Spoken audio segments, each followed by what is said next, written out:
Good evening and welcome to another episode of What Do You Hunt? Thank you, everybody, for coming back and seeing us.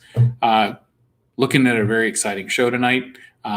Hopefully, equally as exciting as last week's show, because that show has gotten over 1,200 views. So, my hat's off to our guests, Tony Sanders, Who Dat Comics and Music. I'm sorry, Who Dat Comics and Movies, and Two Brothers Comics for putting on having a great time with us, having a great show, and for our special guest John, or should I say King John Free. I still feel it when I sleep. That lump on the head from the chair that you cold cocked me with. That wasn't cool, man. That wasn't cool. Anyhow, so this week, super excited. Come the weekend, end of the weekend, Sunday, I had over 400 subscribers. Huge influx of new subscribers to my channel through Sunday and into Monday. Broke 400, dropped my latest video, immediately lost 11 subscribers. So good day, bad day, but you know what? We're back on the rise, and that's all that matters. And tonight is going to be epic, because we have with us one of the best channels on YouTube, and all of the guys that are involved in that. We have with us 3 men in a basement, and if you don't know who they are, it's Otto from the Grotto, Dave in the Cave, what's up, and the Kranky Canadian himself, Mr. Roger Levesque. What is going on, everybody? How are you tonight? We're excited, man. We're excited to be here, Jimmy. Thanks for having us on, man. You know, I caught you guys. This is like the triple threat. Yeah, I caught you guys throughout the week. Thank you very much for all of the for pushing this. That you guys are going to be on here. That was very gentlemanly. I appreciate that very much. Yeah, absolutely. Our pleasure. When we were talking about this, I said, we're going to go on with Jimmy, the geek aficionado.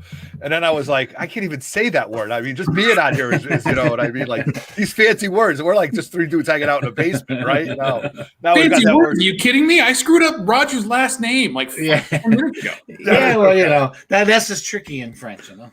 Yeah. So wait, how do you say that in French anyway? Like. Wow. Yeah. Whoa. Oh, hey. That's right. Hey. Well, here's stateside. It's Levesque. It's Levesque. Yes. Levesque, yeah. And if you're from the South, it's Levesque. Yeah, right. Yeah. Levesque. Levesque. Yeah, right.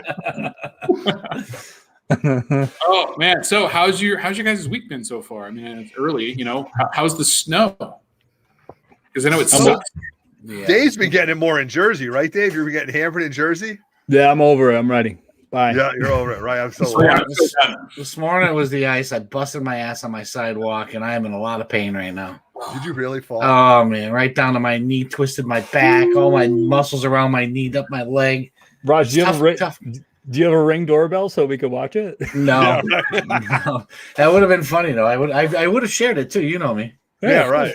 And then that becomes a meme, right? So, Yeah. Oh, 1,000%. Oh, man, you could put Otto with a karate chop and then knocking me down. Oh, not right down. That would have been a Jimmy's good one. coming up with great ideas maybe right I now. should reenact it without the pain. Yeah. Tomorrow, if there's ice on your ledge, on your thing, and there's a guy like, hey, if I tell Brandon it's something, Yeah, wake him up. Videotape this. I'll wake him up here. I don't think Roger's going to take a pratfall on the ice again just for the gag. No, Yeah, right. No, not the way I'm feeling right now, for sure. Oh my God. Oh my God. This has been great, man. We were really excited for this. When you would ask us to come on, I was like, this is a good chance, and just to come and join you, and you know, your channel's growing, and you had a lot of big guys on last week. You know, you had Tony on, man. Tony's a great guy to have on. He did a great job. You guys have got to go on for the hunt. You guys really do. He's a good guy. We've had him on 3 minutes. I think I had him on. I had Tony on. We have yet to have the two brothers on, but they've been a great channel to watch too. So they have. All the channels have been awesome. You know, yeah, all the channels have just been so much fun to watch. It's just been a lot of fun to help go on, support, and share. And what I really am amazed by, and we talked about this last week, was just the people on Instagram alone who share the posts for us. You know, like Yep. it's constantly they add their own flair to it, whether they add their own sound or they add their own graphics. I'm just really, really flattered by that. So just really, Yeah, really good I've stuff. noticed that too. I've had some guests that like, they really like kind of went out there and just really pushed and campaigned on the show. And I was so thankful. I was just kind of taken aback. But yeah, I don't know, how much that's done in terms of viewership, but I just really appreciate the effort. For sure. Yeah. We are nothing if not a hype train. So let's go. Right. You'll always get pretty thumbnails and lots of posts from us for sure. Content, on the other hand, Yeah. sketchy at best. But, Oh, no. Okay, because I'm going to bring this up right now. You're talking about content. Nothing was better than watching Roger go through Future State the other Oh night. my God. That was hysterical. Oh my God. And you two couldn't even keep it together, especially Dave. No way. No, Oh we God. We ended that show and like the stream goes down and I looked at Roger. I was like, I don't care what you review next. It's gotta be something. Yeah. It has to be something because it was Hey, just so Roger good. reviews The Bible was the best part ever. Oh yeah. That was a good one. Some guy and his dude, and he turns his wine into water, and they have this Some party. hippies and- hanging out with other hippies drinking wine. yeah, The best. If nothing, you get natural reactions from me for sure. right. Oh. But what was Especially the thing is like, I'm reading more comics now than I ever have before. A lot of that is future state. A lot of it is there's some great stories out there right now. So instead of worrying about trying to go back and reading some of the old stuff, I'm getting into some of the new stuff. And so I read 7 or 8 or 9 books in a 2-day span. And then as I'm reviewing it, the story's starting to come back to me. And that's why it's like, it's just, then I remember, oh my God, this was so bad. Like it just, those are the natural reactions. Then it clicks in my head. Oh yeah, that's right. It was a unicorn. Robin's running around covered in goo. Yeah, it was like an eel with a diamond on its head that went to the moon and screwed with Kara Zor-El. I mean, Dave? What was the line? It was some dude and this guy. They were there, and the thing happened. Yeah, Like- I mean that's the premise of it, right? I mean Yeah. that's what makes it so funny. And I feel like I have to make the distinction. Roger needs to review terrible comics, terrible ones, because the good ones, it's like it has too much information in it where it's like beneficial. Like, no, I want to laugh. Like, I want to hear you talk about awful comments comments. from people like, "Hey, I read this. You got to read this and review because it sucks." Exactly. You're like, this is just awful. Please talk about it. Yes. Yeah. Please talk about it on your show live on Friday. Like, too good. Unbelievable. Right on. All right, so we've got a lot of great people in the chat, and so let's throw some shout outs. We've got Michael Benson, Nice. Good to see Mike. So, Mike, There he is. Tricky Trapster. How you doing, sir? William Smallwood. I'm skipping you guys because I know you're here. Yeah, that's right. Okay. Alex the Comic Order, one of my good friends. Oh, Nice. there you go. Alex. Alex has this tendency to go running every time the show's on, and for some reason thought it was a really good idea to do it tonight. Oh, God. Yeah, if you're not familiar, Alex lives in Southern Illinois, so he's dealing with the same crap that I am. It's just where there's no cities. That's wild. It's a good time. Jackson Roy Kirk. Yeah. Who else do we got in here? I think that's JP's budget collecting sneaking in. Nice. All right, so I'm gonna take a couple of minutes and I'm gonna stroke the feathers for you guys because I love watching your show. I really do, and you guys do some of the most inventive material. Just the events that you guys put on, the Connecticut Comic Crawl, the trade show. What would you guys call that? I forgot. We called it a swap. swap. Yeah, We wanted to keep it away. Yeah, we wanted to keep it away from like a Comic Con because it wasn't that size. not that really we wanted convention, to do. Right. What we really wanted to do was just get a bunch of guys through Instagram together who were, in our tri-state area together and just to hang out and do trivia. And, a lot of these people that you interact with, you're just, them by their Instagram name. And, Yeah. we wanted to kind of just, hey, let's try to get this together. And I think we've had 3 swaps, guys? Is that it? Yeah. We've done 3 swaps so far. Two in Connecticut, 1 in New Jersey. Yep. And then we hit up when we made the crawls, and the crawls have become pretty successful, with the last one being the most successful, because I think we had like a little bit of a plan, and I think the word had spread where enough people had enough faith in us to say, all right, listen, hey, if these guys are going to set this up, let's take the ride for the day. And most people gave us the entire day, which was amazing, you know. Yeah, and some of these shop owners as well understand when Everett reaches out to them that we're showing up with 20 guys that have cash that want to buy books. Yeah. You know, and they're giving them the deals that is making it worth it. Because if you don't give them a deal like our LCS, we may not come back next time. Right. That's true. Which is what I told them. Right. And it's just been really fun, and we wanted to make it so that everybody came there. So like we always made it so we did like the trivia, and the trivia was a lot of fun. Well, it's not the trivia. We did like swag bags for everybody. We made t-shirts up for it through the, you know, the Silk Screener to the Stars. Yeah, the brother, the Greeno. So he did that.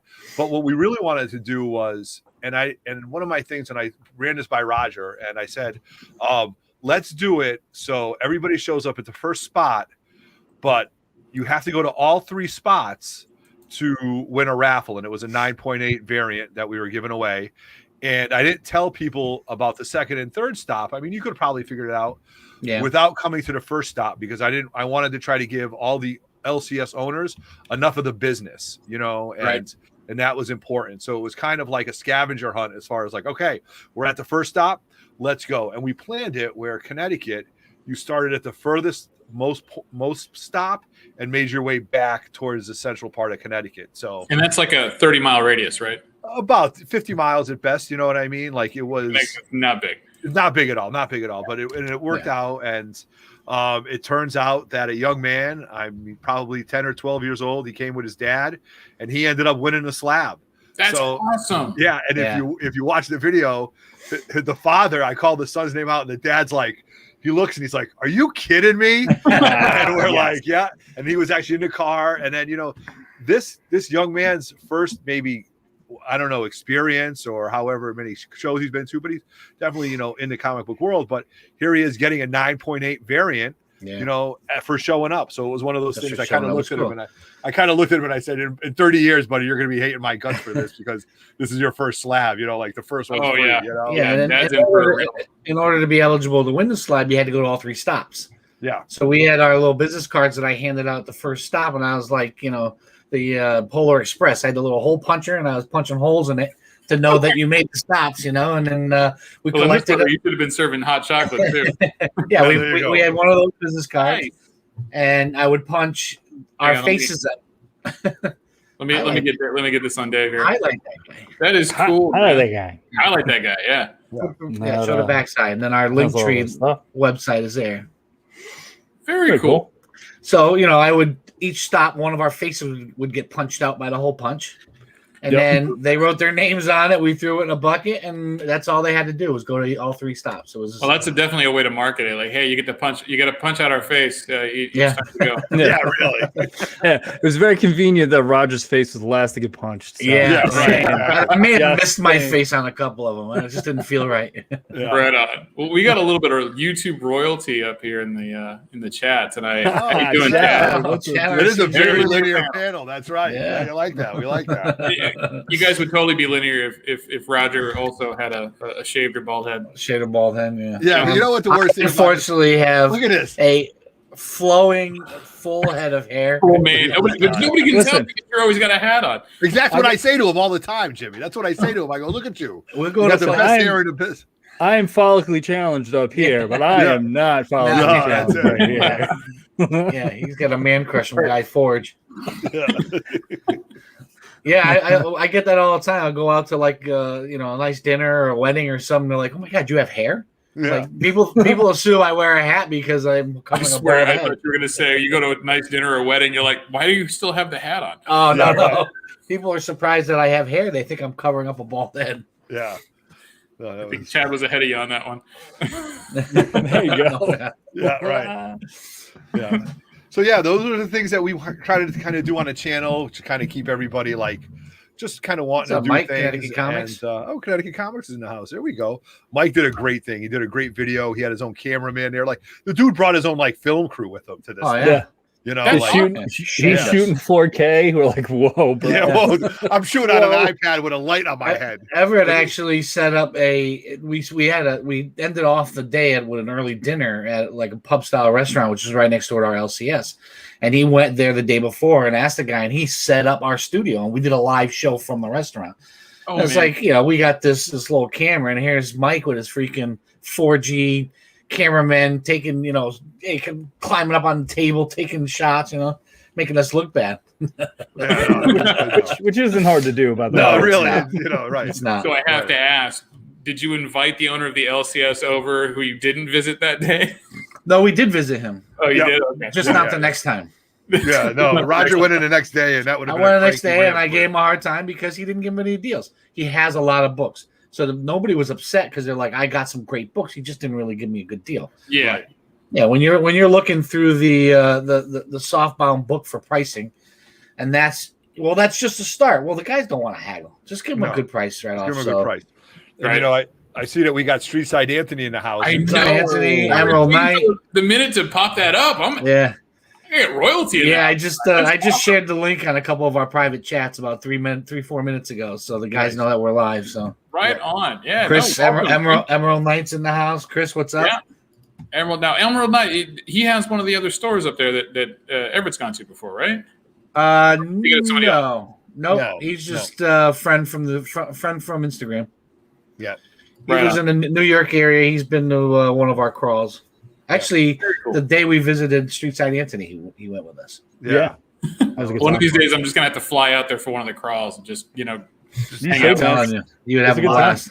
Lock in for the weekend, and it's a good time. I've been trying to plan one down here for like the southern Chicago area because Yep. there's some good shops. I hear there's some really good shops down there that I haven't visited myself, and one that I've definitely been to multiple times. But yeah, I just it's with the cold and everything, it's just not the right time. Yeah. Maybe when the weather changes, when we get up into the double digits, we should be okay. 10 Yeah. Into the tens. into the tens. Just a friend. Yeah. Right on. We'll tell you what. Let's get into it. So this show's all about like what you guys hunt. Let me ask you the same question I ask a lot of people kind of starting off, especially ones that that may not have gotten a lot of attention to. Like, how do you approach collecting, right, in your own collections, right? Do you do runs? Do you hunt keys first? Do you hunt keys last? Do you cover buyers? Like, what kind of what's your approach, right, when you want to go after collecting something? We'll start with Roger. I'm a complete impulse buyer. I have certain things that everybody knows I collect: ASM 300 cover swipes, hip hop You do? covers. Yeah, I may have a few. No way. I have over 80 at this point. I've got over 100 of the hip hop covers. Those are always that. Hey, if someone sees that there's a new one coming out, I get a message, yada yada. But other than that, it's if I find a book that gets me excited from the nostalgia of a childhood, like backstage we were talking about. This year I picked up a Thundercats #1, a Transformers #1. Those are the things that I remember as a kid growing up with. And I didn't read comics as a kid, so there's not a lot of attachment for me to Silver Age books. So most of it's a nostalgia aspect of it for me. Like a lot of Spider-Man stuff. I enjoy some good variants if they had some cool covers with some good artists. But for the most part, I'm collecting things that remind me of my childhood and nostalgia of sitting down in front of the TV with a bowl of cereal on a Saturday morning. Oh, absolutely, yeah. Saturday morning comics, those are huge. I mean, one of the things I love, I grade a lot of comics, and you hit that centerfold, right? Because you always got to check that the centerfold's attached, right? And then you get that Saturday morning comic spread or cartoons. It's like, oh, what happened to that?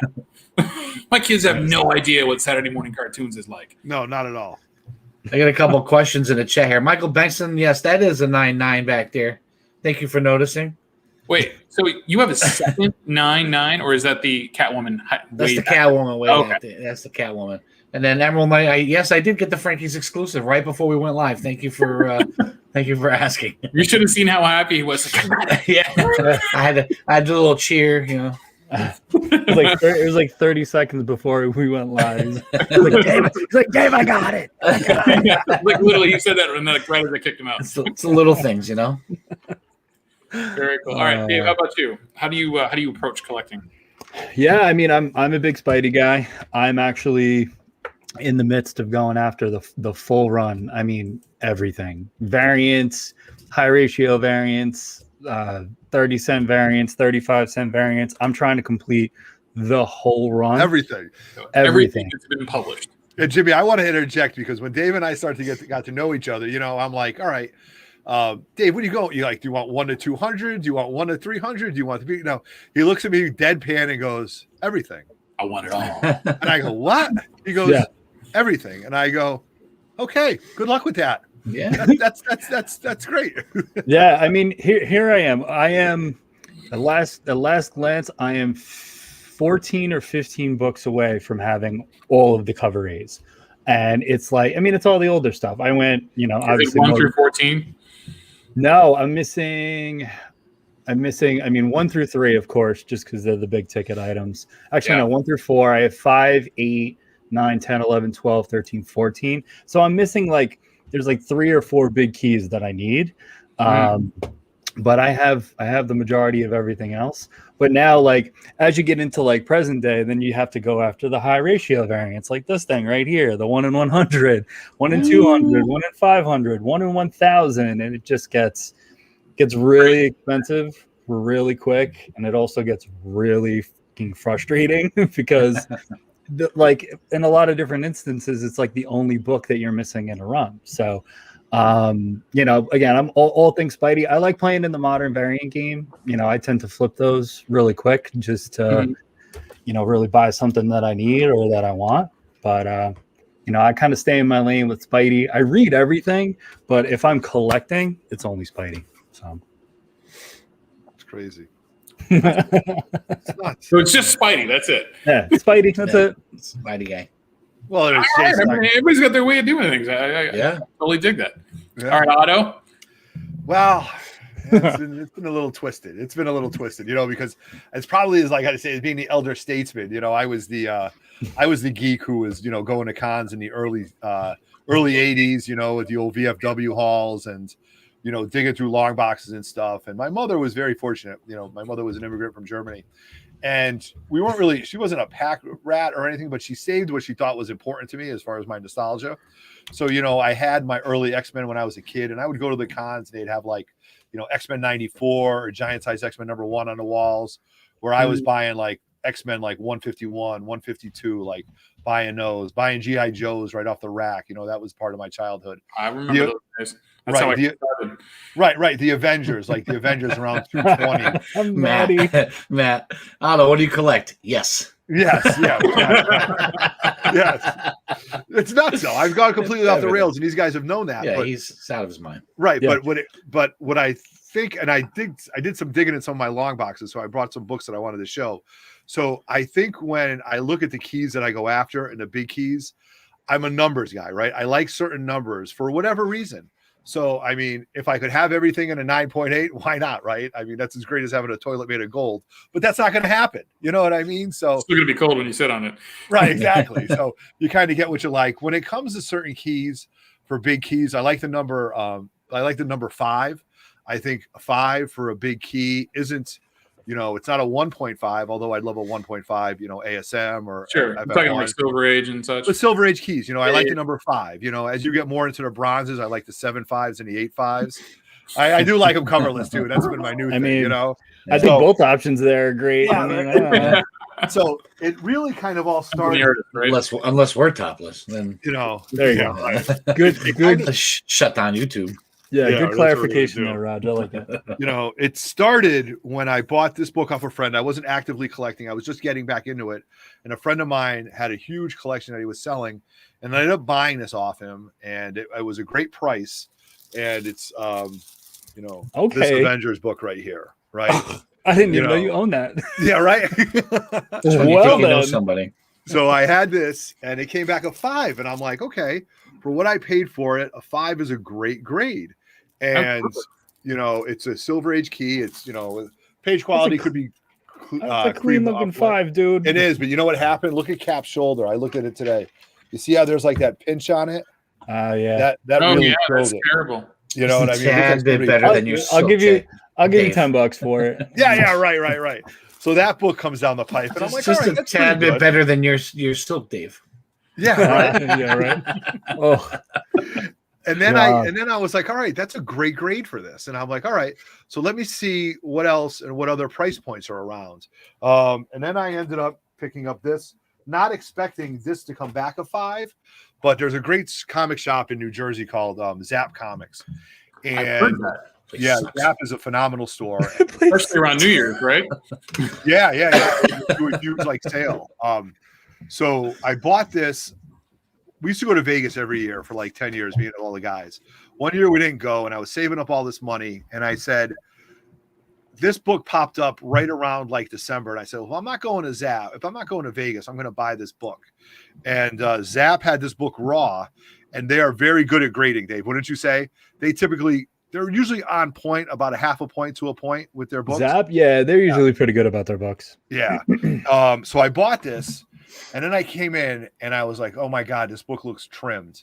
And I was paranoid for like almost a year of sending this book in. But when I sent this book in, it came back a 5 too. So now we've got, an Avengers key at a 5.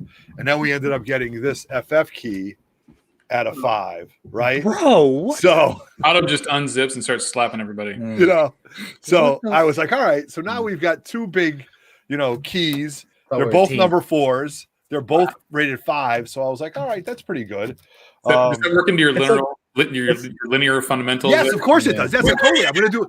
And here's the thing: I pulled out all my 5s, and I'm going to do a video on this tomorrow because it just works out that way. He had, And it's like- he had an FF1 out of 7. He cracked it and crumpled it up so he Yeah, I made a crumbled 5. it up. It's like you think you know a guy. No, I thought we were Right. a team. And then I don't really focus on the Marvel stuff. And then this book came up to sale on Instagram to a friend of mine, and I'm like, I got to go after this book. It's a key. It's a first appearance. It's a DC book. It's a 5, and it's a great price. And I ended up picking up this to go with the 5 collection, and just really Books you happy. randomly pulled out of boxes. Yeah. No. So, I mean, there's more, but I'm going to save it for the video. But so for the bigger keys, I like I'm them like, that's great. And Otto, you should definitely do that. there at 5 p.m. Yeah, that's right. Live at 5 On the 5th. with all the On the 5s, 5th. On the 5th. On the 5th. Oh, that's a good one. I like that. Save it for April 5th. Well, Yeah. right. So I don't know. So those are some of the things that I like when I go after the bigger keys. Lately I've been as these guys know, I've been collecting the coverless comics. And I actually have a few graded, believe it or not, because I would listen to a few interviews of people who have interviewed the greats like Jack Kirby, Roy Thomas, and it was very interesting to hear how the artists and the editors at the time, during the Bronze and Silver Age, wanted the first page to be as important as the cover page, right? So when you open up that page, here's your cover, this is your book, this is what you're looking at, and bam, the minute you open it, you see what you're going to be going after, like what you're going to see. And that was important to me. So I actually have a few books. I have a book with Erod right now that's coming back. That's going to come back no grade or maybe 0.5. I don't know, but I've got a few of them. So I've been going after those. And then I've also changed gears, and I started going after like G.I. Joes and Transformer books because those are books that I loved, with a lot of first appearances. So All those old artists were sitting around one time having a few drinks. They're like, fuck, man, we got all these long boxes full of coverless shit. What are we going to do with it?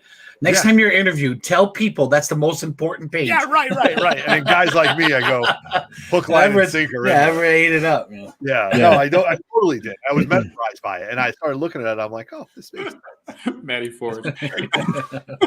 Maddie, you noticed. Nice.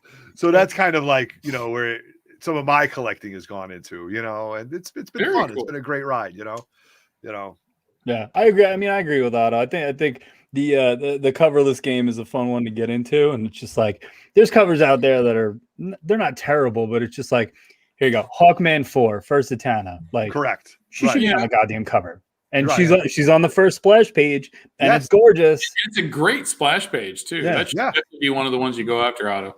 Just Yeah, to no, hang it right next to the Hawkman 4. Right? Yeah, exactly. No, I would Just totally. rip the cover off ears. No, we're not going to do that now. Let's not get crazy, everybody. Let's not get crazy. So, but yeah, no, that's been fun, and it's been a lot of fun. And this year, I'm going to go after a few keys. Like I definitely want to go after our first Supergirl. I'd love to find that book around a 3.5. That's probably around my price point. That would be a fun book for me to go after. And there's some other books that I'll go after. And I typically do my want list at the beginning of every year. I just haven't had time to do it. But since I'm putting it out there on your show, Jimmy, my next Instagram post will probably be like what I'm going after. And somewhere around the grades, you know? I got to do that too. I got to put the hit list out. I know what I want. I mean, right. Just got to find the funds to do it. Yeah, right. Exactly. That's always the case, right? Yeah. You know, so cool stuff, man. But thank you for asking me that. I'm glad I got to pull these out, and then I'm gonna pull it. I'm gonna. Yeah, exactly. I had to go dig it up. But here's one of the things was I couldn't find the Avengers, and you know how you've got like your stuff all organized, and you can't find that one goddamn book, and you're like moving the same book 3 or 4 times. You're like, it's got to be in here. It's got to be in here. And I actually saw it. Like I went over it like 4 times before I realized like it was sitting right in front of me. So nice. That was it. So I swear to God, I bought a Captain America 117, and I bought it years ago, and it's like a 5. You know, it's a solid 5, and I'm like, eventually I'll just I'll get this graded. I can't find it. I cannot find it anywhere. I have looked. I mean, of course, I've got a disaster going on in my comic room right now, but. It's just, I'm like, that's the one book that I cannot locate. It's driving me nuts. Sure, it'll turn up. Oh, I'm sure eventually. We've all been there, I think. Yeah. Jimmy, you have that book in a 5? Oh, here we go. You have that book in a 5? Yeah. It was a what do you call it? An opportunity buy. I didn't have it. It was there. I bought it. It's filling the hole. That would be a great grade to have next to my Captain America, right? Like that's the linearness of it. You know what I mean? Falcon. There is no show that Otto is not above to try and make a deal live. Yeah, right. Live on YouTube, folks. You heard Jimmy, when you're ready, man, you gotta make it work for you, right? Anything. So all right, so let me transition to this. All right, so have you guys made lists in the past, right? And if you did, how did it work out for you? We'll start with Dave. Yeah, no, I did it. Besides all the Amazing Spider-Man. Yeah, no, it was. I think 20 going into 2019. I had a top 9. I think I got 7 of them, which was actually a pretty good year. Last year for me was weird. It was the year of the unintentional upgrade, where you're finding books at stupid low prices that you already have. And it's like you have to pick them up. Like upgraded my ASM 300 from an 8.5 to a 9.4. Ultimately cost me, it was $75 out of pocket, and look where that book went. I mean, yeah, right. I mean that exploded. I got my first Green Goblin last year for stupid low price. So, but to answer your question, yeah, I mean I tend to make lists, and usually that's the hit list for the year. I just haven't done it yet this year. So, how about you, Roger? But yeah, I mean, the last time I made one was a couple of years ago, and it was aggressive, so I knew I wouldn't get it all. It was basically all my symbiotes in a 9.8. Okay. So I was able to get pretty much all of them. Obviously it started with this one, but I got the 252, Secret Wars 8, Spectacular Spider-Man number 90 was the last one I got. I've gotten all of them except for Marvel Age 12, which I don't know. That's a little priced out of my range at this point. But like I said, I'm more of I don't really know what I want until I see it.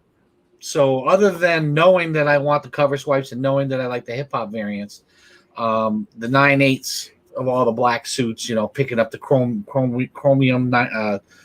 ASM 300 chromium at a 9.8 was pretty cool. The little like ash can size ASM 300 at a 9.8 was pretty cool. That's cool. It was kind of like going after those at 9.8s because they were pricey. So it's, but it's a like part of the collection that I wanted. Yeah. That's awesome.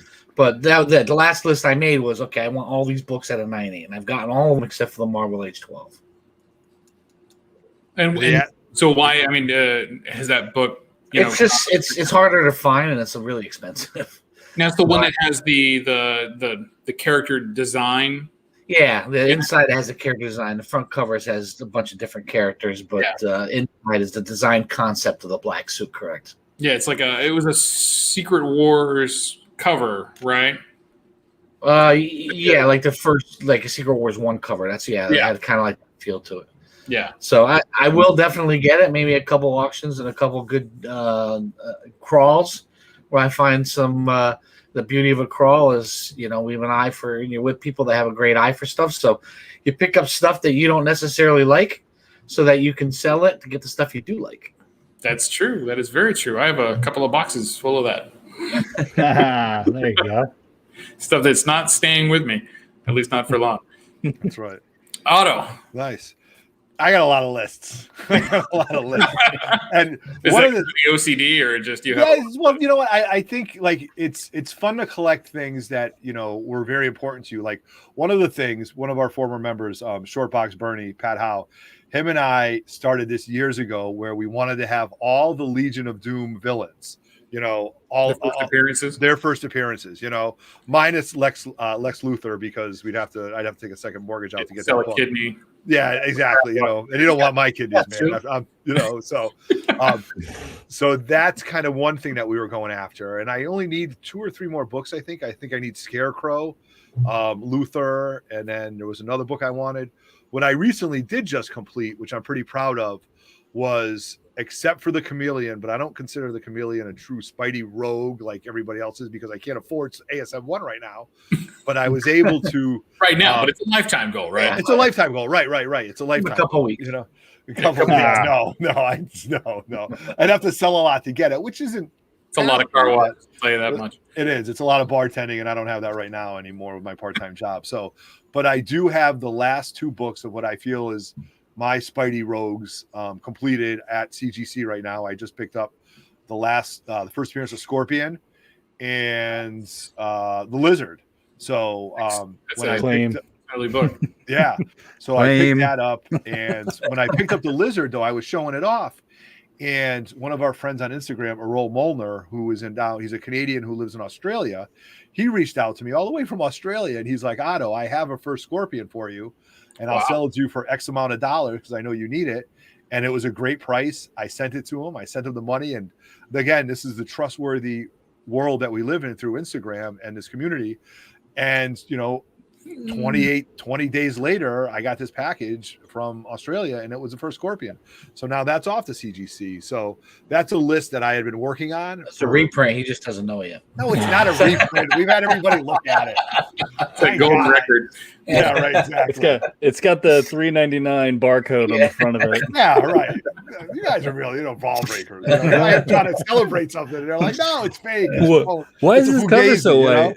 Yeah, why? It's a fugazi, So those were 2 lists that I've been working on that have been fun to do because, the Legion of Doom, part of the Super Friends, probably my favorite cartoon ever, and all the villains, Sinestro and Bizarro and all those villains were great. The cover is a color. It is not. They married that thing. Comes back purple label, you'll know. Yeah, oh God, the purple label of death right there. One of my books did come back. One of my ASM keys did come back a purple label from one of from our LCS. And when our friend who had pressed it had sent it in, when he had got the results, because we don't like to find out the grades, we like to do it live with you. They actually reached out to Roger or Dave. Did he reach out to you, Raj? Who? Pat Ray, when I got the purple label.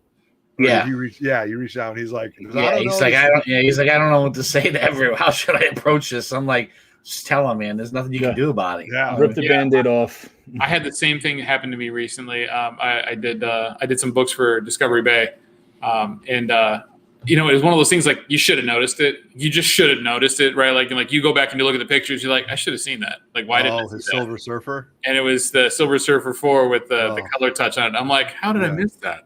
Right. It's hard, man. It's hard, and it, again, buyer beware. That was my own fault for doing it, but it was a 4. I had sent it back to CGC. They cleaned it up. They scraped it up, and it came back a 3. So, you know, and it That's not was, bad. I got such a not deal. bad. As long as you get the blue label, you know. I Right, mean, I got the blue You label. move along to get a better grade. no grade's you better know. than no grade. That's right. So I mean, that was a decent book, and we of course we let our LCS owner know it, and you know he's 75 years old, and he's like, I'm like, We roughed him up. We threw him down the stairs. yeah, you know, so, but good stuff. So ASM, you know, my Spidey Rogues, my Legion of Doom books, you know, fun stuff like that. You know, I like to do that. It's part of the puzzle, and I always, you know, these guys say it, and I say it, you know, till I'm blue in the face that this isn't a real sprint for me. It's a marathon. I've been doing it for a long time, and you know I'm going to be doing it for another 10 years. And if these are the games that I have to play to keep myself interested in it, then so be it. You know, let's do it. You know, it's part of the reason I don't handcuff myself with this is exactly what I'm going after. You know, I need that handcuff though. Yeah. I need to be like I need to stay look in at my the three lane. books back there. You know, I get the Peter Porker one strictly because of that hot ass cover. I have the Captain Canuck at a 9.8 because I bought the statue. You know, like there's not always like the only Canadian superhero. Yeah, right, exactly. You know, and then the Chat RCG is the one I bought that 9.9 Catwoman from. Oh, right on. Yeah, one of the auctions. Very cool. So okay, so I'm going to ask you guys a question that and don't take this the wrong way, but it's one of the questions that I asked the married couples, and that's do you guys ever find that you have the same hunting goals? I'd have to say, I'm not going to speak for you guys, but absolutely not. We are about about the three opposite collectors that you can possibly run into. that's Is that 100% safe to say? correct. Yeah. That is safe to I would say. agree. We Like- absolutely, when we go hunting together, it's Lotto because Everett, this is for you. Dave, this is for you. They're doing the same thing. We are not looking for the same thing. We are not collecting the same thing. We have different goals. We have different books that we want. Yeah, and I think that's Very part helpful.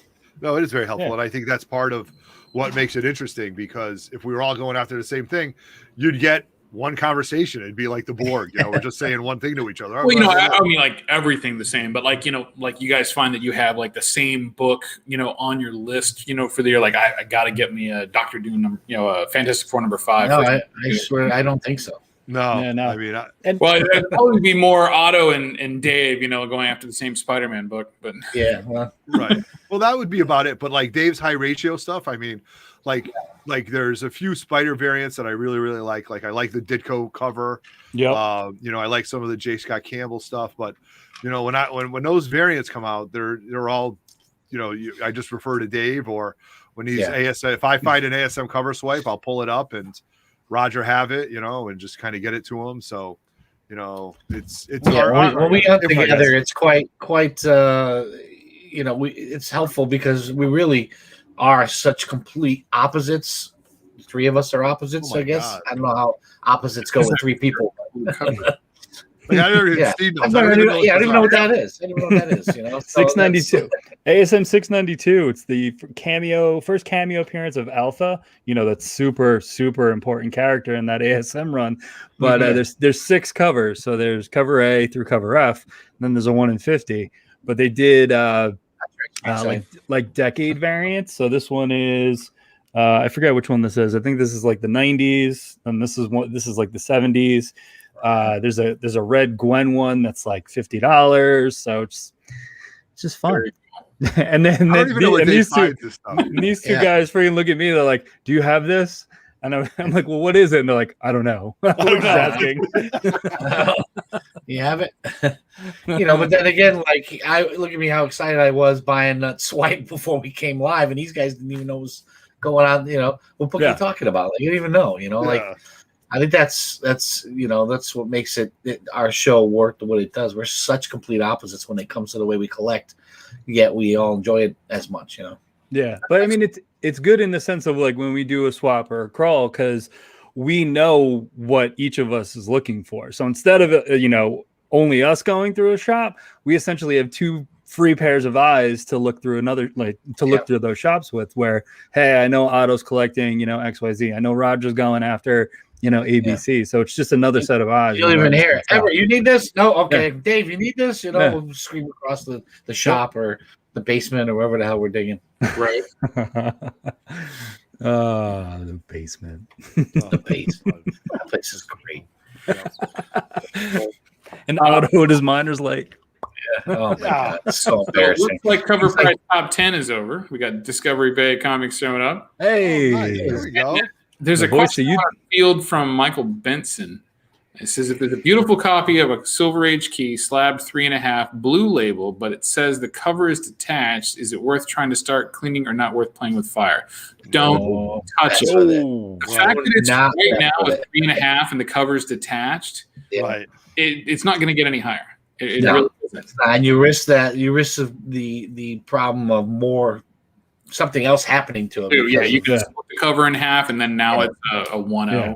You're going Yeah. through at least 2 sets of hands. Yeah. Somebody popping it out. Actually, Don't mess 3. with it. Somebody Yeah. popping it out, somebody pressing it, and then somebody regrading it. Right. Mess with No, it. If you thanks. want Going through the if you want a higher grade, then use it as equity. Oh, You that's know. Absolutely. Oh, look at that guy. Yeah, look at Look that at guy. that That's why I guy. hang out with people smarter than me about this stuff. I Yeah. learn shit. I like the old, you just leave well enough alone, and if it's a 3.5 is a great grade for Silver Age keys. Yep. 3 that's ideal, for me when it comes to when I look at I mean, unless it was Spider-Man 4 First Silk comes back at 3.5. Came like a 6-0, first of all. Times I 12. felt bad for you when that. 6-0. It was only my 12th copy. Like, I already got a Yeah, 9.8. That was auction fodder. Still is, maybe. Yeah. And where's that book right now? Get redone, Dave? Yes. Yeah, Yes. nice. It's what our friends in Florida. So Yeah. That's Nice. good. Fingers crossed. Yeah, no, I watched that unboxing, Dave, and I was like, oh Brutal. man, that just like Brutal. a gut punch. Just I mean, something that low on a modern book. And believe me, I know from experience, it wasn't that low. But I recently had sent in a beautiful copy of Detective Comics 880. Just I mean, Jock. Nice. Jock. one minor flaw that I was like, it should be considered a production flaw, right? It's like Yeah. a little tick on the, a little cut mark on the spine, and I was just like, oh, this should be okay, and it came back a 9.2 Ooh. with no Ooh. grader's notes. Oh, I love that. It's my favorite. You're gonna bash me like that, man? Tell me why, right? Let me know Yeah. what I got to fix. But I'm looking all over this book and I can't find a single thing. I call them up. They're like, hey, send us some high res scans. Yeah, that's gonna do a whole lot of good. Sending you some scans so you can go. Yeah, well, it's at the grader's discretion to write notes. I'm like, thanks. Yeah. They should That's a make. great You know out. what though? They should make that mandated. If it's anything lower than a 9.4, you should be able to tell me why. Like I've 9.6, never not 9 got grading notes on a 9.4 or below. And yeah, I'm 9.6, 9.8. I get that. Yeah. Like even like 9.4, 9.8. I kind of get that. But like 9.8 9.2, is you didn't have perfect corners. 9.6 is you had one tiny little thing wrong with it.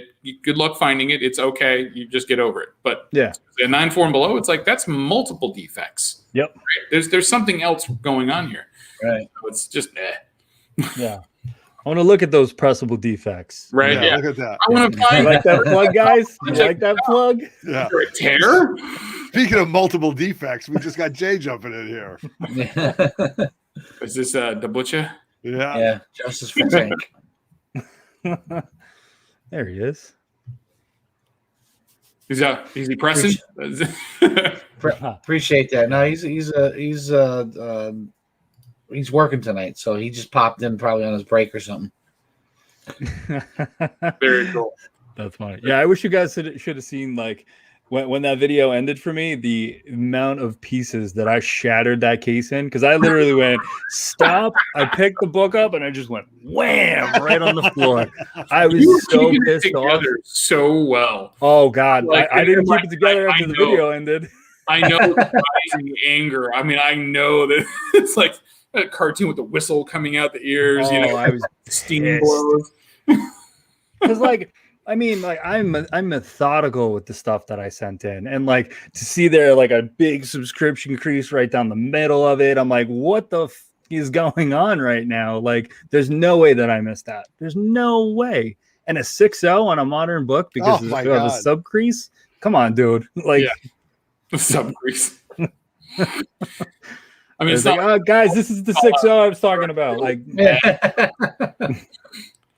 too funny. brutal. All right, so let's get into some more questions. All right, so we talked about goals in the past. So, do you guys have? You know what? sorry, you like some of the questions on here. It's like everybody already knows the answer to some of these questions, so I gotta pop through here. Let me ask this. All right, are you guys targeting any big books or grails this year? Yes. Oh yeah. It nods. All right, Otto, why don't you go first? Oh, yeah. Clearly, it's not Yeah. Avengers 4 or. What's that? No. It's either an ASM 1 or an FF 1, and I will tell you that it's a big year for me this year. I'm celebrating a big milestone birthday, so instead of buying a Harley, I have to because I just Not every year you turn 60. 65, yeah, you're right. 60 exactly. It's not. I could get my AARP. So when I was talking to my wife, I said I'm going to buy something pretty big for my birthday. I said I'm going to buy a Harley. She goes, "Oh no, you're not buying a Harley till we buy a new house." I said, "Okay, I'm not going to buy the Harley." In the back of my mind, I'm saying I'm buying a Spider-Man 1 then. So like that was or the FF 1. I think I kind of want the FF 1 a little bit more. Right now because the FF I look at my collecting style and I love Spider-Man as a kid, but Fantastic Four was always my team. I always thought Ben Grimm was very relatable to me as a kid growing up, and I just always liked the Fantastic Four.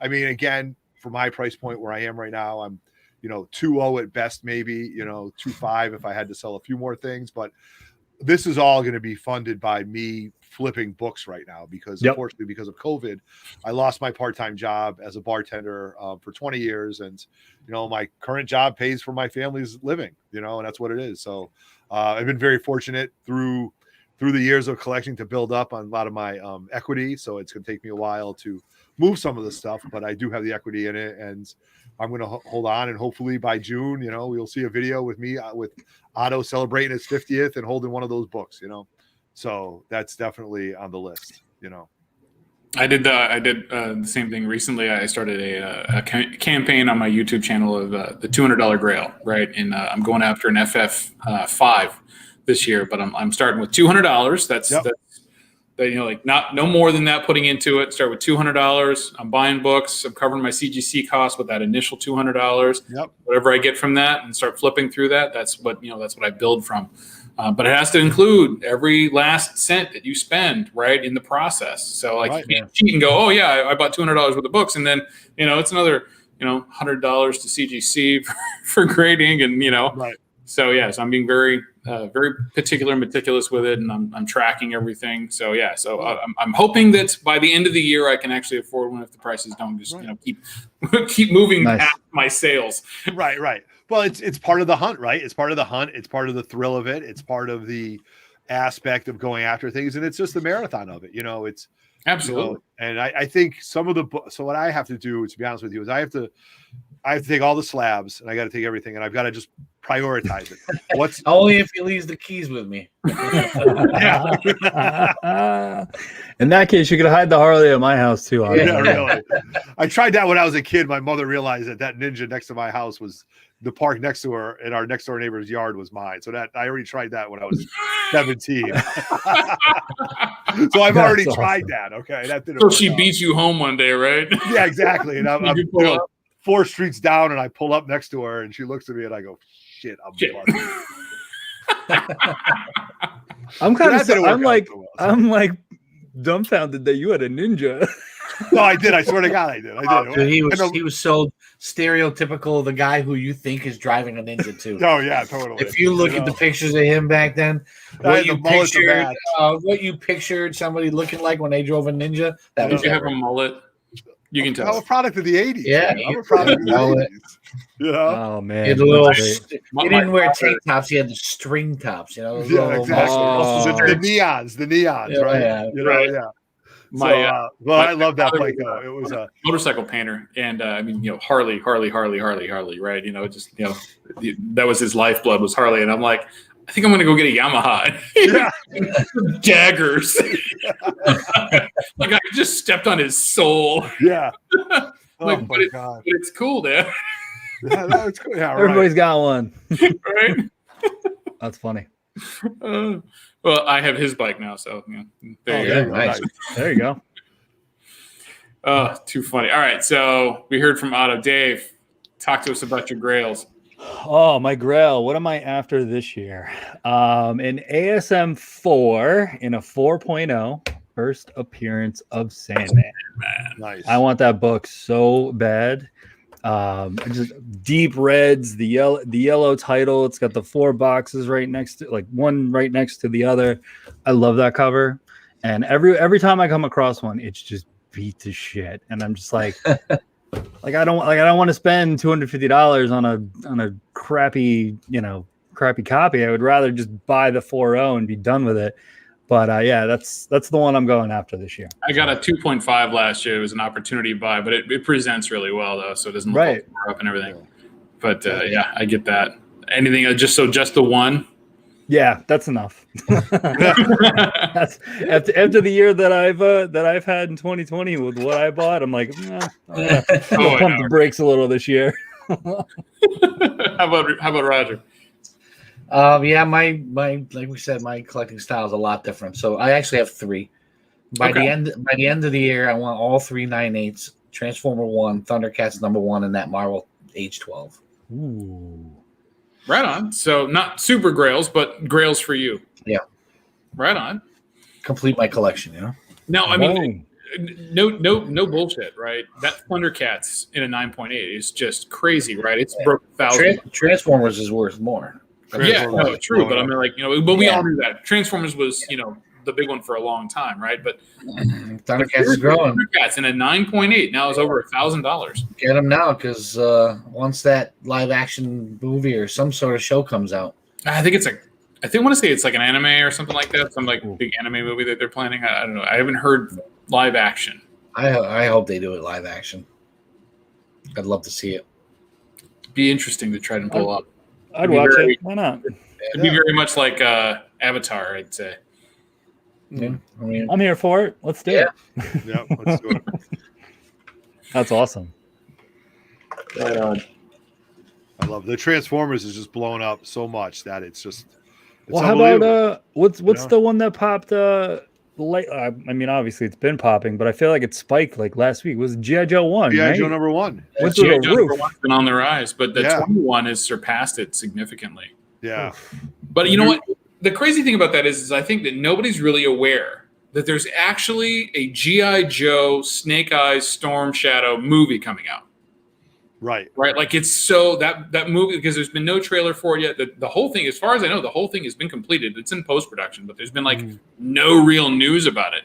But that something has been driving that 21 to keep rising and rising and rising. And 9/8s are over 2,500 now. Right. Holy crazy. And there's no words in it. There's no words. It's all pictures. My kind of book. I mean, I read it the other day. Well, I didn't read it. I looked at it. I looked at it the other day. No. I actually looked through because I was collecting those right off the rack, and that's been a great run. And I just listened to, for those of you guys that don't know, and I'll just throw this out there, XM Radio has their own Marvel podcast on right now, and I've been raving about these for the past month. I've just been gobbling them up. And Method Man from Wu-Tang has his own podcast, and he's an incredible comic book collector. It's just unbelievable. And he had, I forgot who his guest was, but he had Larry Hama on it. And Larry Hama, who we know wrote G.I. Joe for years and years and years, talks about the silent issue and what he had to do, because he actually drew that. He did the pencils in that. And they told him that back in the day, he needed to have it done by the weekend. So he said, when I write this story, he knew we wanted it to be about Snake Eyes and he wanted to introduce a new character, but he couldn't draw it and write it at the same time. So at like midnight on a Friday night, he had this epiphany and he just said, I'm not going to put any words in it. I'm going to let the book tell the story. And there's no words in it. And at the end, you see the connection between Storm Shadow and Snake Eyes. And it's so well done that he didn't need any words. I mean, if anybody's read this book, the entire story is laid out in the panels. You can see everything that's going on. The action tells the entire story, and it's brilliantly done. And then right at the end, you see the connection with them. And now it's just one of the biggest books of the Copper Age. Great book. So awesome. Mr. Miracle up in Canada has a tattoo on his forearm, the Snake Eyes Storm Shadow tattoo, and I was like, that's awesome. I wish I'd thought of that when I was younger, right? I can't rock that now. It just Yeah, It's too late. nice. But cool book, though. Cool books. That is a good book. All that stuff is popping. So. Yeah.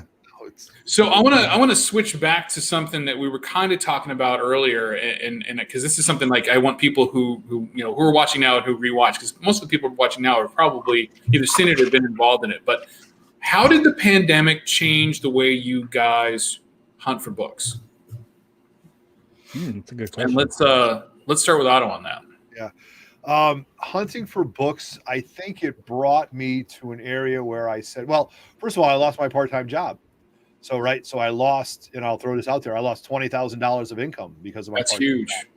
And when that $20,000 becomes your fun money to take the kids out to dinner, to go here, to go there, more importantly, to pay for your comic books on the weekends, you now have to reinvent yourself, right? You have to figure out how you're going to do this. And it caused me to go back into my long boxes and pull out books that I bought 2 or 3 copies of, to send more books out to CGC, to open up a separate account, to have my CGC account so that money doesn't come out of the family money, to keep those 2 entities separate. And I really had to almost not turn it into a business, because if it's a business, I don't want to say it's a business. I just had to reinvent myself during the whole thing.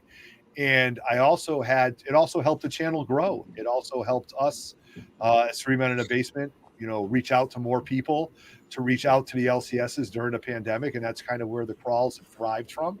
And it's just caused me to dig more and be more knowledgeable about what books are out there and what I can turn, spec on, and work on it. So I really had to reinvent myself through this whole thing. And I think I've done a pretty good job. I still have some books. I still go to we had a great time at the crawls. I bought lots of stuff that I said, okay, I'm paying this and I probably could sell it for this. And, I've been on a little bit of eBay too much, but I'm sick of eBay right now. So it's going to be short box for me when I start selling my books, to start moving them. So I really had to reinvent myself. So the pandemic has changed Otto 100%, as far as collecting style. So that's it in a nutshell.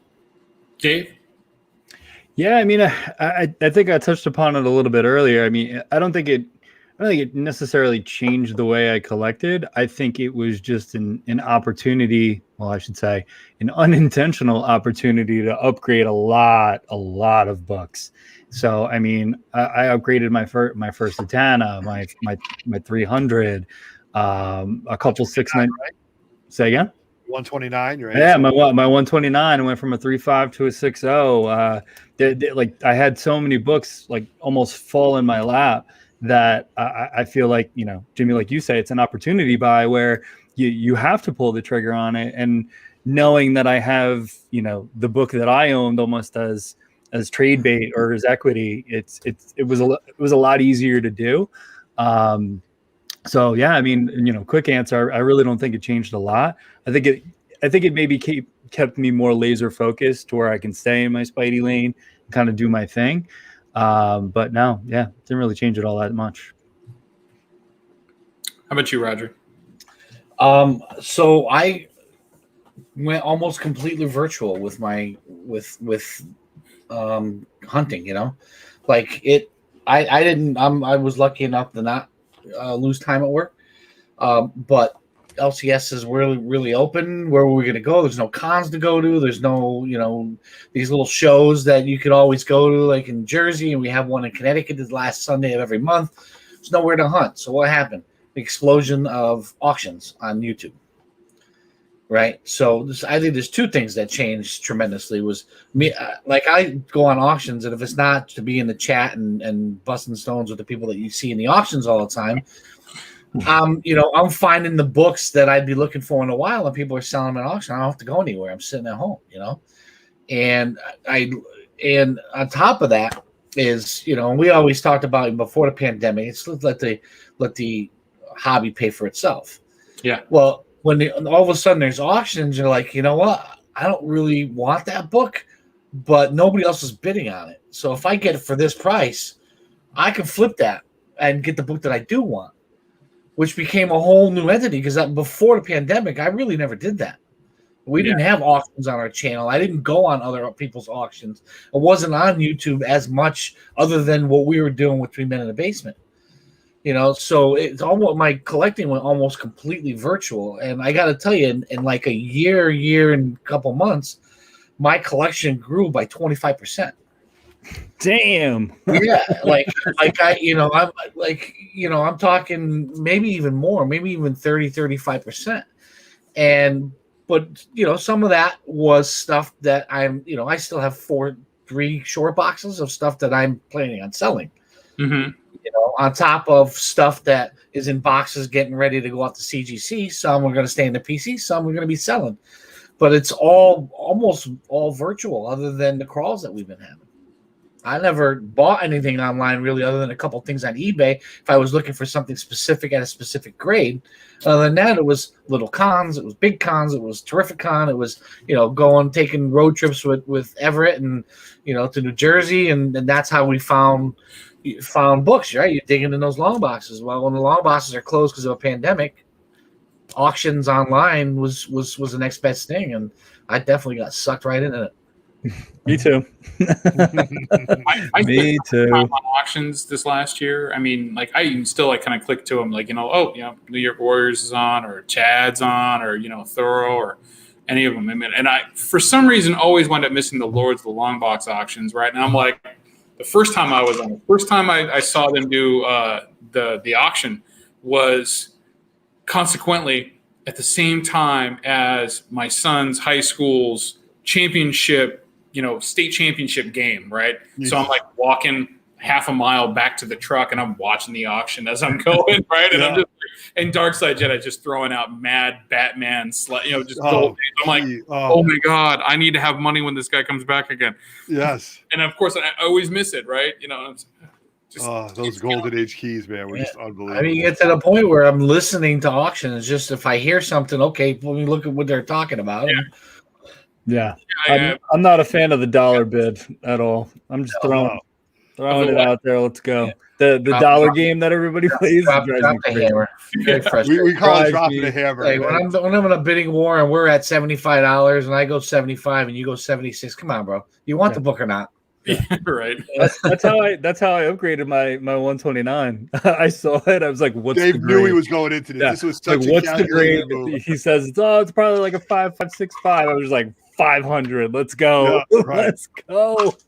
All of a sudden, it's like crickets, like chirp, chirp, like, oh my God. Yeah. I mean, you knock the pretenders out. Like, that's all. Like, dude, you're not getting this book for $25. I got news for you. Yeah, right. You're not getting this book for $25. Yeah, because those guys a lot of time, even like Gary's, were like, let's start at $1. That's not $1 book. Don't come out and bid $5. Stop it right now. Come on. Stop it.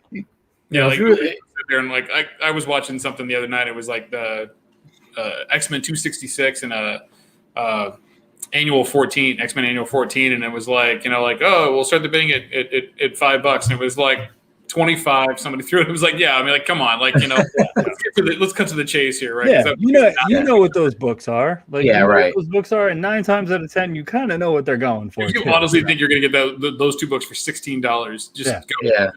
Right. That's a good point. Yeah. There's 150 people in the chat, and probably 145 know what that book is. It's because they're not going to lie. $300 book, and you just bid $15, dude. Yeah, come in. Right. Stop it now.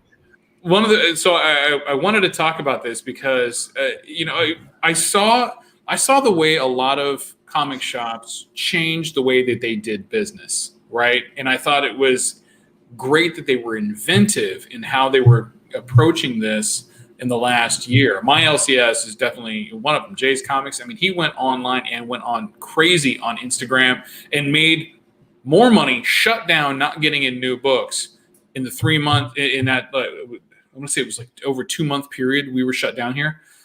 Made more money in selling on Instagram than he did he did the previous year with the store open and getting in new books. It was ridiculous. Yeah. But what I also saw is I watched a video from Otto, and he went to like 3 or 4 shops up, and I want to say it was the Connecticut area. And I was just looking for because I couldn't remember the name of the shop, because he went into the first shop he went into, and I'm like scanning the wall. I'm looking like, what do they got up there? What do they got up there? What do they got up there? And they had a Strange Tales 187. Oh, wow. There we go. And a 7.5. Wow. Appearance of the Enchantress. And I'm like, I did the research. I figured out who it was. Got their got their information. Got a hold of them on Instagram. Or I called them first and got they gave me their Instagram. We did the whole deal, and it just great price. They sent the book right to me. No muss, no fuss, and I have a first appearance of the Enchantress, and I was like, a 7.5 too. Holy cow! Yeah, I know it's a great grade, right? And it wasn't expensive. It really wasn't, especially for a book from '66. It's like, it was crazy. But yeah, I was like happy to have gotten that, and like I got that because of the networking that we're doing here on Instagram, on YouTube, and being able to see inside of those shops that we've never been to, we would never have the opportunity to travel to, regardless of the pandemic, right? Like I'm not planning a trip to Central Connecticut, right? It's just not, right. I talked to my wife. We don't plan that trip, right? Right? That's low on the list. That's low on the list. Yeah. If I'm planning a trip where there's comic shops, it's probably a convention, right? Yeah. Was it Richie's Comic Cabana, Jimmy? I want to say that's who it was. I want to say it was Richie. I'm not. I think, and that's driving me crazy because I want to shout them out. I want let people know that they did a great job. But it was definitely like it was like the first shop that you visited in that particular show. Okay, cool. And like the last one you visited was like in a mall or something like that. Yeah. I can't remember, but yeah, it was the first one you went to. But yeah, it was great. And like they were in the middle of a move or something like that. So it was like maybe it was when you went to Maine, Everett. It was when I went to Maine. Yes. Maine, that's right. Yeah. It was when I went to Maine. Yeah, because he was in the middle of moving, and that was it. That was good. So that guy's a good guy. What's that? That was Richie's. No, Richie's is in Connecticut. So who was the name? Yeah, it was when I went comic hunting in Maine, and that's a store that I only go to once a year because we only go to Maine. Well, we only go to that area once a year, but I always make it a point to go there. So when I do the next video, I'll let you know. Okay? What's the name of it? I can't think of it offhand. I'd have to look at it. It was a very simple name, Comics and something like.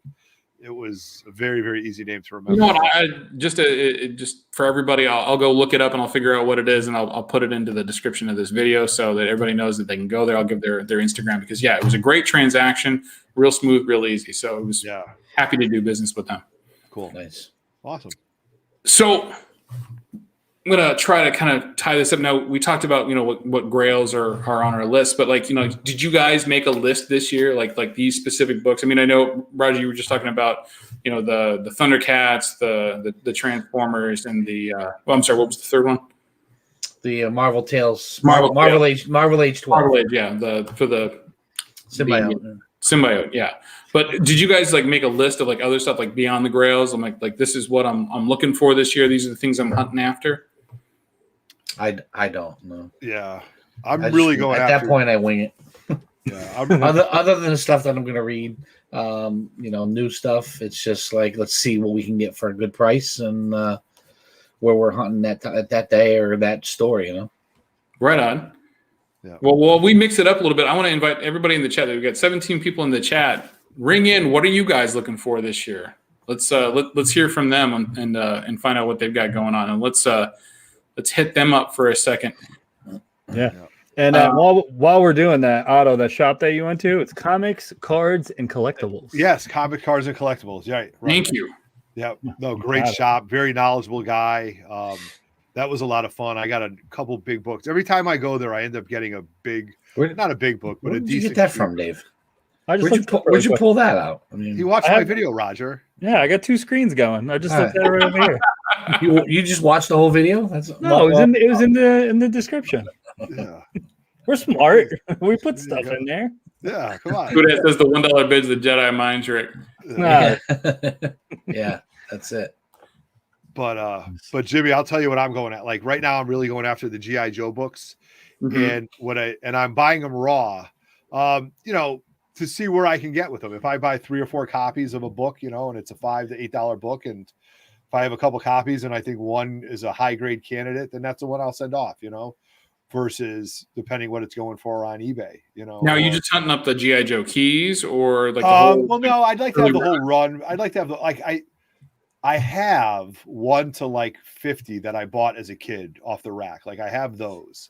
Mhm. Actually, I apologize. I don't. I had one to like 40 because I missed out on the Sergeant Slaughter, which was 48. So Now you have 10 copies. now I have, now I have a bunch of them. But none of them are great. None of them are slab worthy. I got one on the way. So Oh, you do really? Sergeant Slaughter. slap worthy, baby. Oh shit! Oh my god, God. I still remember. Like I still remember those cartoons just vividly, right? Yeah. And, like when the pandemic started, John's Comics with Kids was like, hey, they're playing on the Hasbro channel on YouTube. Yes. So we're playing. I loved it. I was sick one day and I just sat in bed and watched GI Joe all freaking day. Oh yeah. It There's was so great. many like first appearances: Brother Blood, Zartan, Yeah. Storm Shadow, who was the other? twins, I can't The remember. twins, Tomax and Zammot, the Yeah. guys with the interchangeable names. But Yeah. those books are fun to get, and you can They find are. them relatively cheap. And then you got to clean, you got to press, you send them in, and you see where they are. Yeah. So I'm gonna get a nice copy of that first Destro, but because it's just it's an all yellow cover and it's just a really great cover. right, Destro, great villain, Yeah, and absolutely. those books have been really fun for me to collect. So that's something like that I'm going to do when I hit up the LCSs. Like you'll see me go in and dig for those books and kind of go after. So that's been fun. Right on. So we got some stuff coming in from the chat. So we got 4-color 384. I don't know. I'm going to have to look that up and see if I can figure out what that is. Ben Compton says NYX number 3. Ben, I think that you're going to have a little bit of competition from Houdat because I know he's definitely looking for that one. It's a good book. It is a good book. You used to have one of those, right, Ev? I do. Yep. I purchased it from the neighbor. You bought it from the I bought it from The Roger's neighbors. neighbor. My neighbor, who's We have been code deemed names. the neighbor, We yeah. got code names for a lot of guys. the neighbor, the coworker, the brother. Oh, what do we have here? So I'm thinking this is it, but we'll. I thought it was a typo, to be honest with you. No, it's a 4-color 384. It's a Dell Publishing book from April of 1952. Really? Yeah. Yeah, I don't know the significance of it though. Zane Grey's King of the Royal Mounted. Interesting. It's on Heritage. Huh. Well, there you go. There you go. Mike, let us know the deal on that. Yeah, no competition there. Yeah. I didn't even know that book existed.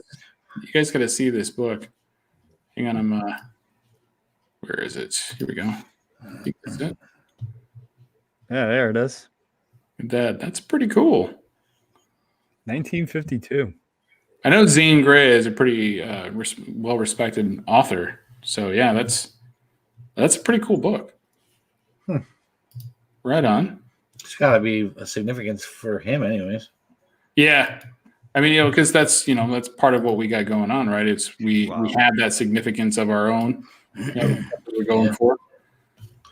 Hunting Showcase and Brave and the Bold, says David Shane. Oh, David Shane, I know that guy.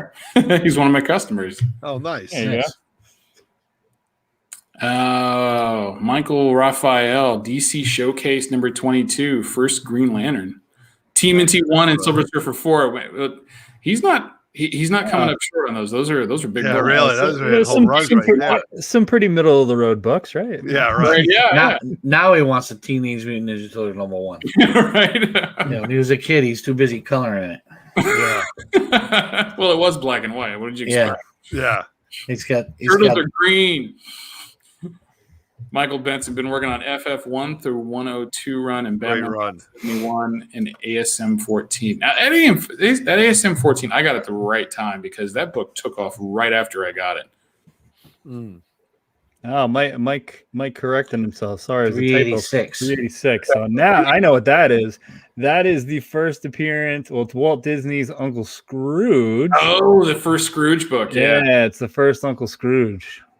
That is a big money book. It is a big money book, right? There's one on eBay right now. It's a 4-color number 386. It's an 8.5, and they want $3,000 for it. Ooh. Damn. And it's off-white. That's wild. Damn. Oh man, Jeff Schultz, one of my local guys here. Any run the jewels variants. Oh, nice. Those are the hip hop variants, right, Roger? Well, Yes, that's for the specific run the jewels though. Yeah, He's got the thing and he's pointing his fingers like that at it. Yeah, it's Howard the Duck and Deadpool with the Deadpool has one. yeah, There's a Howard the Duck one. Yeah, there's Howard the Duck and like Rocket or something like that. there's a few of them. X-Men 141, Ice Cream Man 1 through 5, Hip Hop Variants, Young Avengers #1. Yeah, get that book now because we already see where that's going, don't we? Frank Miller Wolverine #1 and the Wolverine Banana variant. Oh, that's the one from C2E2. Man, I sold those way too early. What is that? You mean the negative variant? Yeah, the negative variant. They call it Negative. the variant. Yep. Who Dat wants a Strange Tales 110, Tales of Suspense 39, and an NYX #3. I feel like I'm Santa Claus and everybody's telling me that. Yeah, right. Yeah, there you go. The guy's Santa Claus. I got a TOS 39. You know what? There you go. He's looking for one of those. There you go. Look at How about a that. number Minty 2? fresh. How about a number 3? The whole set. How Minty about a fresh, number baby. 4? Those are minty Yeah, fresh. I mean, 3 out of 4 need a press, but still. Yeah, not There you bad. go. That's not bad. So when I said I've got a TOS 39, I don't mean I have one. I have one on my list. As a matter of fact, you know what? I'm gonna pop this I up. just had one. I just had Yeah, one at my Roger's got house a couple weeks ago. It is. Really? No. Yeah, I had it, but I submitted him for my boss. Found it Yeah. in his basement. Stumbled upon it. Brutal. So Roger's too honest to say. It got lost in the mail. I don't know what Lost in the happened. mail. To yeah. Tales of Suspense 39 and 40. Green Lantern 1 and 2.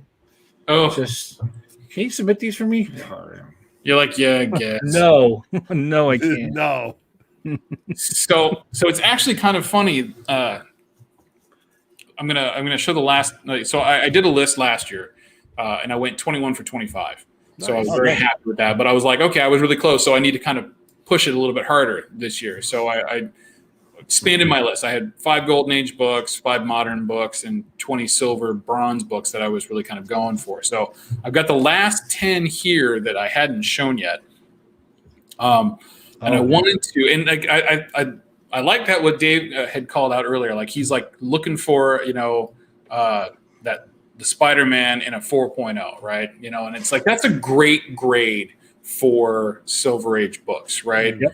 It's because you can still get them. They still look really good and presentable. They're not too high grade. That means that, sometimes those books, in those higher ends, the values aren't just absolutely ridiculous. Yep. But yeah, so I was looking. That's a Ditko cover, right? Is that the one that Ditko did? Yeah. Yeah, so that's the only time. Yeah, Ditko But didn't do the Hulk often. I need the 1 through 6, right? I've got the rest of the Hulk run. I just need the 1 through 6 now. So now I'm going through that, right? I got to get the 5 and the 4. So that's my goal for this year is get the bottom half of the run. Then I'll work on 2, 3, next year because 2 is kind of expensive because it's the first green, and then 1's One is number 1. Yeah, 1 is number 1. And I'm hoping that One. like I add a couple years, right? Maybe that price will go down just a smidge. Just a smidge. Just a Yeah. smidge. People will be like, "Oh, Fantastic Four, number 1." Yeah, no, what's his Hulk one? Well, what does a Hulk one? Oh, I'm going after Oh this. man, I have my copies of 0.5. It's missing a page and it's pissing me off. Oh, Jesus. Blue. I got I a am blue label definitely though. I don't know how. Yeah, I was gonna say you can get it in a higher grade if you want a green label. Yeah, No, I'm good. yeah, Jimmy, this is a book that's on my list. If I were to do my top 10 or my top 5, or this is Yeah. on my list this year. Yeah, this was a fun read too. I read this in a reprint a bunch of times. It's pretty fun. I want to close out those dooms. I got everything else. I just want to close out those dooms before he actually gets announced, and then like the book's triple in price. Yeah, and that book's not It's cheap. it's coming. In my Spider-Man run, I have 5 left on my Spider-Man run, and it's 1, 2, 3, 5, and 22. 22 Yeah. is Princess Python. yeah. And it's just that, like, I Nothing haven't but- found one in a grade that I like, right? That's at the right price, and that's the Yeah. only. It's like I found him in like a nice higher grade, but people want ridiculous money for him. So I was just like, man. And then, Yes. 2, right? I got to knock out 2 because 3 Nice. and 1 are the ones that are really super crazy expensive. So this was on my Oh my list God. last year. Yeah. That book is And- going through the roof.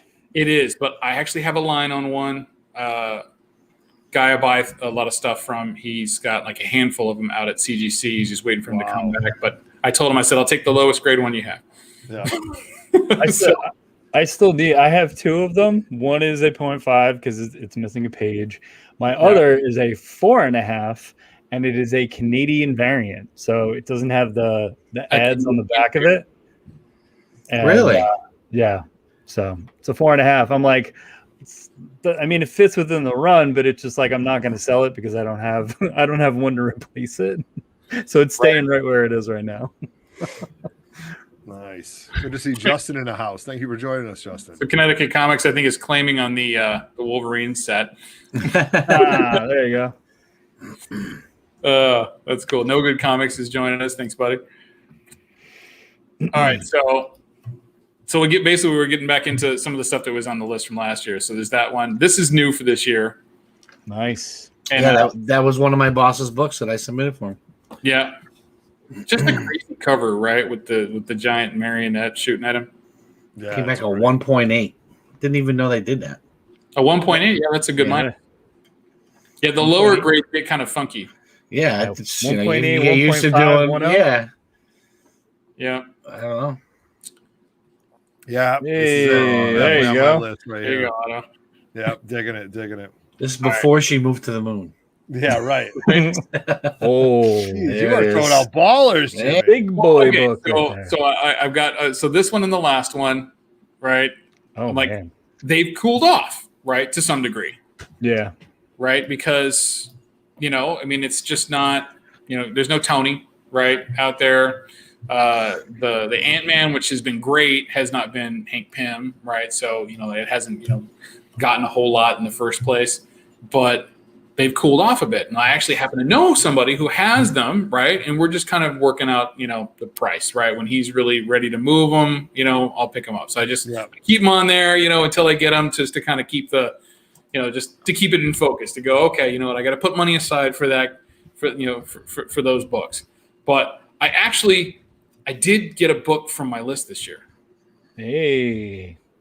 Let's see. So From that list that you just showed us? on the list I just showed you. All right, Nice. let's see what you get. Oh, look at that. Look at that. Look, that unbelievable. Yeah. Super happy getting this one because it was, like I said, it was on my list last year and I just couldn't find a good copy that I liked, for the right price and everything. And this one, I mean, you can see, I got some Mylar magic going. It's amazing how much Mylar, removes crease. It's fine. No, look at that. Oh my God. That's awesome. But it, I don't know why nobody was really taking this book seriously, on there. And it came down twice in price. And then I even kind of just went after him, guy again, like, hey, I'll give you this, right? Because you're still way above, what I think it would go for, once it's graded. Because I think it's about a 2.5.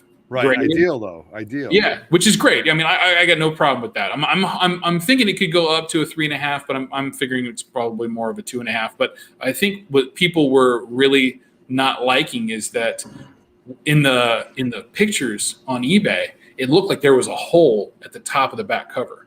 Okay. Oh, man. And I'm looking at this and I'm like, I see a lot of books, right? I see a lot of damage. I fix a lot of damage on books doing pressing.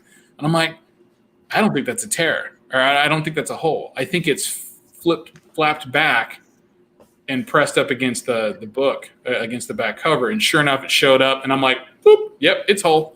So there's no hole in the book now. And I'm like, yes. So I'm gonna get this guy cleaned up a little bit and pressed. I got to be careful because it looks a little brittle. It's got a lot of tanning around the edges. But yeah, that book is 60. It's 60. Like it's got to be 1960. It is. Yeah. Yeah. That's unbelievable. I want to say it is. I want to say it's 1960. I'm certain I looked at that earlier today, but I was looking at a lot of stuff, and 60 and 70 kind of poke out at me, but I know it's not from 1970. No, for sure. This one is 59. 59, right? There we go. Dead on. Yep. Very close. Yeah, 1959. First Supergirl and first Metallo. Oh, I didn't know Great that. book. Double Great Chris book. Yeah. No, so I was like, Double bubble. It's a good thing they put Supergirl on the cover. Yeah. Poor Gorilla Grodd. Right. Or Congo Gorilla. Poor Gorilla Grodd was on the cover. That's one of our long-standing jokes. One of our long-standing jokes. Like the first appearance of Grodd was also the first appearance of the Pied Piper, but they put the Piper on the cover. Right. Yeah. It's like you have a mind controlling, talking gorilla, and that's not who you put on the cover. Yeah, right. You put a guy with tights and a flute. The guy with the tights and the flute, right? It's pretty progressive for that time of. Just remember Robin's outfit. Yeah, right. There you go. My God. Very Great cool. book. Congrats on that, man. That's a great book. Yeah, that's a great book. score. And a book that you don't see that often anymore. I didn't even know I wanted it till I just saw it. Yeah, right. Roger. Yeah. There you go. Yeah. Taking notes. That's Very cool. Well, I want to thank you guys for coming on to the show and talking to us and telling us about how you guys hunt and everything that we got going. Wait, hold on a second. I gotta shout out Uncle Frank. Uncle Frank's in the house. Hey, Uncle What? Frank in the building. Is that Uncle Frank? That's Yep. Uncle Frank. That's Uncle Frank. Yeah. I just want to make sure I got that right. Yeah, Yeah. He's everybody's uncle. that's Yeah. right. Everybody's uncle. That's right. But seriously, yeah, thank you guys for coming on the show and hanging out with us and talking to us. It's been a really good time. Is there anything that you guys want to tell everybody about your channel going on? Yeah, we got a few things going on right now. So. Yeah, let's start with Otto. Yeah, so let's go. First thing we want you to do, guys. Well, first of all, Jimmy, thank you very much, man. We're all going to thank you very much. But Yeah. this has been a blast. We love coming on, man, talking to you and seeing your books. And thank you very much for showing that. That Supergirl, man. I'm after that book, man. Here we go. When you said it, I'm a little fired up. I'm a little fired up. My wife, I'm like, hey, bring the book in. I'm a little fired Raj, up. throw him an offer before Otto gets to him. Yeah. Yeah, there you go. No. I'll let him enjoy it. But right now we have our 2,500 subscriber giveaway going on, and that's over on our channel. So please, guys, if you're new to us, head over there, comment hashtag 3MIB in the comments. Tell us one or two things you like about it. That would be fantastic. Tonight at midnight, I do have a pre-recorded video. I got one book with 2 SIGs. Let's find out if we get a 9.8, but you got to watch that video. That's going to be dropping tonight. And we got something big planned for this Friday night. So I'll let my compadres talk about that. So why don't you guys speak on that? Oh, I'm up next. Yeah. Yeah. So guys, Jimmy, again, thank you for having us on. Good times, good chat. Much appreciated. But this Friday night, 3MIB trivia night. And our trivia nights are usually pretty good. I'm actually getting to work right after this, putting everything together with questions and stuff like that. So Friday night, 8 p.m. Eastern Standard. It's going to be a good one, so definitely tune in. I am so down for that. Every time I do trivia, I always get beat out by the lag. So we're gonna hopefully I'll do better. We're gonna implement the starting line, and we're gonna hesitate to eliminate that lag. But yeah, we got our questions headed in, and we have great giveaways as usual. I think we're gonna do 2 shows that night. Right, we're gonna go on for the first hour doing our normal show. Like my future state review, polls and rolls and stuff, and we'll try to keep that short, and then we'll cut it off and then restart the stream for our trivia. Don't miss it; it's a lot of fun. As usual, Monday nights, live with the Kranky Canadian at 7:00 on our channel. I have not confirmed the guest for Monday yet because he had a family incident, and he's not sure if it's going to stop him from getting on. So, but live with the Kranky Canadian on Mondays, 7 p.m. Eastern. And guys, Friday is a ton of fun. If you've never been one of the 3MIB trivia, it's not only movies and comic books, but we also give you some questions about us and our channel. And it's a lot of fun, a lot of laughs, and free shit, man. Just show up. Yeah. Yeah, right. Come get free stuff. There you go. Free stuff. Easy. Right on. All right. So if you liked the show and you want to be on the show, we still have more coming. Please contact me on Instagram at the Geek Aficionado and let me know that you want to join in the fun and bring some friends. I want to thank everybody who's here tonight. everybody, 3MIB for showing up, and everybody in the chat. Yeah, man. And, I want to announce that I once again broke 400 subscribers. All right. Yeah. Nice job. And when we get to 500, I will announce my 1,000 contest, which you are not going to want to miss out on because I'm giving away a grail. Oh, Beautiful. I'm not Like going to say what it is right now. Some people already know, but I'm not going to say what it is right now. But it's going to be a whole production. First carousel. Yeah. That Mylar, that looks good, Jimmy. I really Yeah. Mylar. I can't wait to see how it looks like slabbed in Mylar.